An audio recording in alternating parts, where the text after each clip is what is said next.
যুক্তরাষ্ট্রের আগে ইরানের নাতাঞ্জ, ফর্দো ও ইস্পাহান পারমাণবিক কেন্দ্রে ইসরায়েলও হামলা চালিয়েছিল। এই 3 পারমাণবিক কেন্দ্র কেন ইরান কিংবা তার শত্রু ইসরায়েলের জন্য গুরুত্বপূর্ণ, কি আছে সেখানে, বিস্তারিত দেখুন ডেস্ক রিপোর্টে। জীবন অবাক না করলে কে করবে? 28% মিল্ক ফ্যাটের অবাক করার সাথে ফ্রেশ মিল্ক পাউডার। জীবন অবাক করুক প্রতিদিন।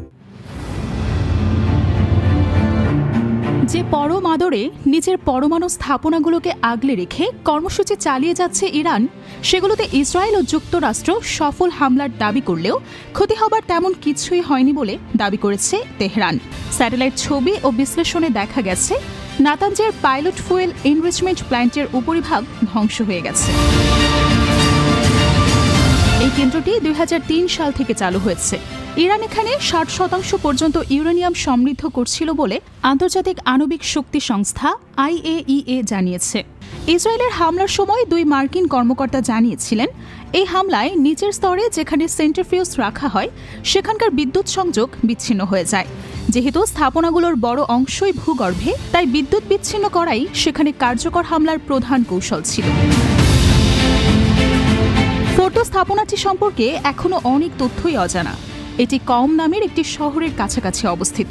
পাহাড়ের গভীরে নির্মিত একটি সুরক্ষিত ও গোপন স্থাপনা আছে এখানে। ইসরায়েলি গোয়েন্দারা কয়েক বছর আগে ইরান থেকে যেসব গোপন নথি চুরি করেছিল তার মাধ্যমেই মূলত এই সাইট সম্পর্কে কিছু তথ্য জানা যায়। মূল কক্ষগুলো মাটির 80 থেকে 90 মিটার গভীরে অবস্থিত। বিমান হামলা করে একে ধ্বংস করা খুবই কঠিন। যুক্তরাষ্ট্রভিত্তিক আরেক গবেষণা সংস্থা institute for science and international security ISIS বলেছেন, ফোর্দো ফুয়েল এনরিচমেন্ট প্ল্যান্টে 60% ইউরেনিয়ামকে 233 কেজি অস্ত্রমানের ইউরেনিয়ামে রূপান্তরিত করতে ইরানের মাত্র 3 সপ্তাহ লাগতে পারে। এটি দিয়ে 9টি পারমাণবিক অস্ত্র তৈরি করা সম্ভব। IAEA এর সর্বশেষ প্রতিবেদন অনুযায়ী ফোর্দোতেও ইরান 60% ইউরেনিয়াম সমৃদ্ধ করেছে। এখানে বর্তমানে প্রায় 2700টি সেন্ট্রিফিউজ রয়েছে। ইস্পাহান ইরানের মধ্যাঞ্চলে অবস্থিত। এটি দেশটির সবচেয়ে বড় পারমাণবিক গবেষণা কমপ্লেক্স। NTI এর তথ্য অনুযায়ী এই স্থাপনা চীনের সহায়তায় নির্মাণ করা হয়। একে ইরানের পারমাণবিক কর্মসূচির কেন্দ্রস্থল বলে ধারণা করা হয়। এই কেন্দ্রে চীনের সরবরাহ করা 3টি ছোট্ট গবেষণা চুল্লি চালু রয়েছে।